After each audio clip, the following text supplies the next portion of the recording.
Hello, I'm psychologist Yulia Latunenko. Today I want to tell you about the signs that indicate a man is not suitable for a relationship.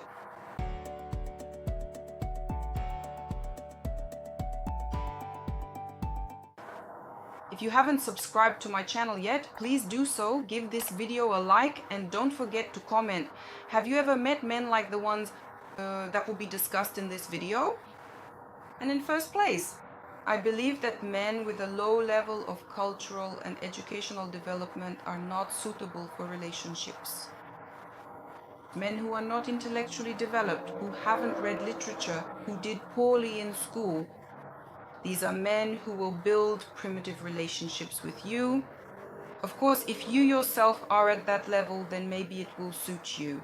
But if you are an educated person with a sufficiently high intellectual level of education, then building a relationship with someone who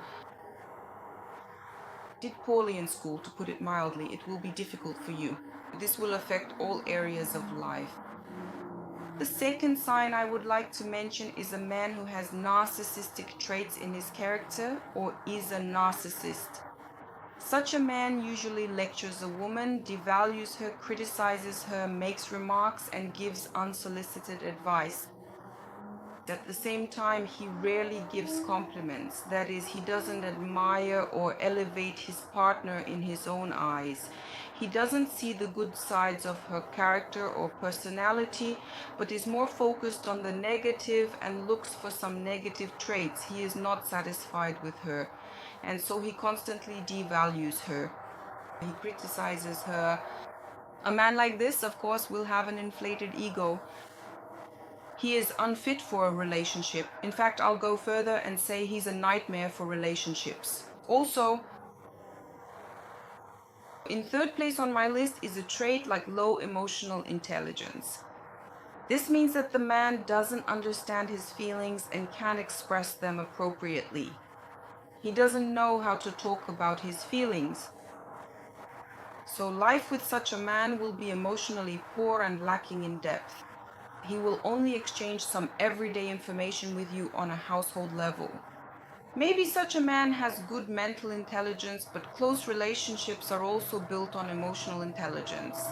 And I would say this is an important component both for women in general and for men as well. That is the foundation of any relationship. The basis is the ability to talk about feelings, the ability to communicate on an emotional level. Next, a man who doesn't even know the concept of boundaries, who doesn't know where his boundaries are, who doesn't know where her boundaries are, may violate his own boundaries, sacrifice himself, and not understand where his needs end and where his partner's needs begin. Such a man will violate not only his own boundaries, but also his partner's boundaries, because in his understanding, the concept of personal boundaries simply doesn't exist. And of course, violating boundaries often falls under the category of emotional and even physical abuse. All of this is unacceptable in healthy adult relationships. I'd also like to highlight another trait, the inability to share one's resources. What are resources? They can be material. This is a greedy man, a stingy one. He doesn't want to give gifts. He doesn't invest his material resources into a relationship with a woman. I should note here that it's not only the man who should be able to share his resources, but the woman as well. And I believe that partners who are equal should both contribute materially, of course, in proportion to their respective incomes. If, for example, the man earns $1,000 and the woman earns $500, then we indicate that she earns $1,000. Her contribution will be half as much as his. It's just simple math. But we know there are men who are stingy, greedy, who would choke over a penny. But there are also men who can be stingy when it comes to giving their partner their time. Spending time with her is also a resource. And there are also emotionally stingy men. That's a man who doesn't invest emotionally, doesn't invest in intimacy, doesn't talk about his feelings. This is the kind of stingy person, a greedy person about everything, about any resource. Here's another very important sign. A man who hasn't separated from his mother. A man who can't say no to his mother, can't tell his mother to stop. Many of you might say, oh yes, my husband has been living separately from his mother for a long time. Maybe he doesn't even communicate with her. But what does it mean to lack separation from the maternal object? He will project the maternal object onto the woman, and his behavior, his messages, his demands, his interventions toward the woman, all of them will be the kind that by right a son could direct toward his mother. In other words, projecting the maternal figure onto a partner is a sign of a lack of separation. Or more obviously, when the mother interferes in the life of the young family, in other words, the mother-in-law. When she interferes, the man can't stop her because he's bound to her by a sense of guilt. She manipulates him. She comes first on his list. If he has to choose between his mother and his own family, of course he'll choose his mother. And this is a very destructive situation that leads to relationships. In this case, the relationship falls apart. Next on my list is a lack of ambition. He isn't ambitious when it comes to social achievements. He's satisfied with the crumbs he has. He doesn't set goals. He doesn't dream of anything better. He's just the kind of person who doesn't strive for more and believes.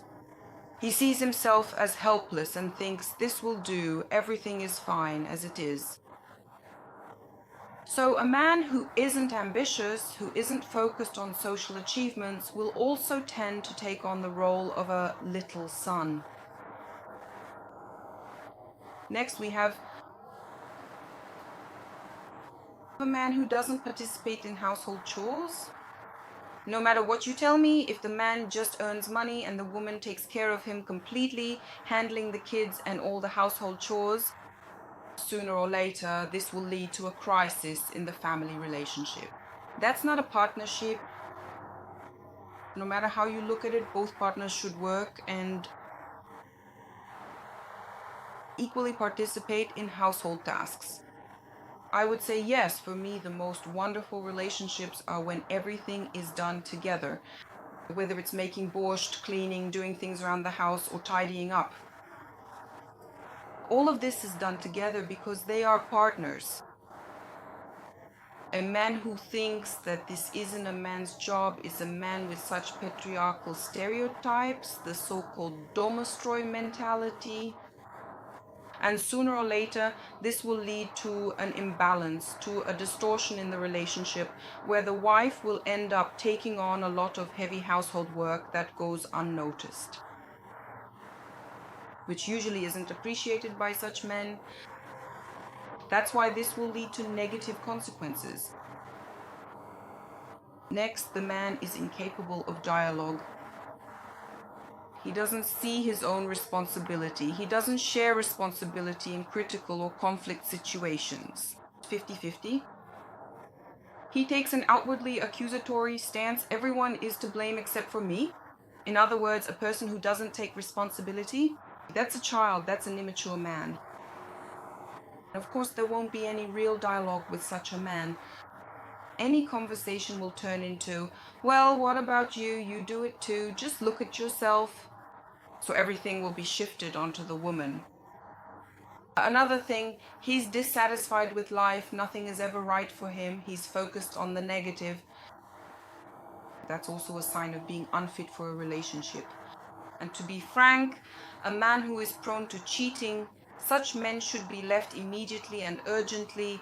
Never forgive infidelity because it will happen again and again. Because such a man is incapable of having a close relationship with any woman. He isn't in a close relationship, not with his wife, not with his mistress, not with anyone. He puts women in a situation where they have to compete for him. This is a person who is immature, who hasn't crossed the threshold of adolescence in their development. And he may also consider male infidelity to be normal. Women can't do it, but men can. Another trait that I find very critical is this. It's jealousy towards exes. In fact, I mentioned this trait in my video about women who are unsuitable for relationships. So jealousy towards exes is a loss of connection with reality. It can be a sign of a borderline disorder. If you have no proof that your man is cheating with his exes, he lives with you, he loves you, he does everything for you, all the signs of a healthy man are there, but you still get jealous, then, well, that's a real problem for the relationship. Any excessive jealousy towards exes is a significant red flag. Of course, when a man actually goes and sleeps with his ex-girlfriend and then subsequently goes on multiple dates with her, in that particular case, if a woman, we're talking about women here, if a woman goes on dates with her ex or has some kind of hidden contact with him, then yes, that's a provocation. But if there's no reason, yet there's still jealousy, that's dangerous for the relationship. And finally, the last sign of a man who is unfit for a relationship is an anxious, controlling man. Where were you? Who were you with? What were you doing? A man who constantly needs some kind of report from a woman. And this is very stressful. It's a sign of distrust. He doesn't know how to trust, he controls, he pursues this, and in the end, it will destroy any relationship as well as the nervous system of the woman in such a relationship.